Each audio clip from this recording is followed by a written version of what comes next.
వందనములు. ఈరోజు మరో దేవుని వాక్యంతో మీ ముందుకు వస్తున్న మీ సత్యవతమ్మను. యెషయా గ్రంథము 56వ అధ్యాయం 1-5 వరకు. యెహోవా ఇలాగ సెలవిచ్చుచున్నాడు. నా రక్షణ వచ్చుటకు సిద్ధముగా ఉన్నది.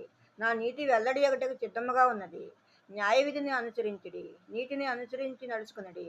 నేను నియమించిన విశ్రాంతి దినమును అపవిత్రపరచకుండా దానిని అనుసరించుచు ఏ కీడు చేయకుండా తన చేతిని బిగబట్టువాడు ధన్యుడు. ఆ ప్రకారం చేసి దాన్ని రూఢిగా గైకొను నరుడు ధన్యుడు. యెహోవాను హత్తుకొను అన్యుడు నిశ్చయముగా యెహోవా తన జనుల్లో నుండి నన్ను వెలివేయునని అనుకొనవద్దు.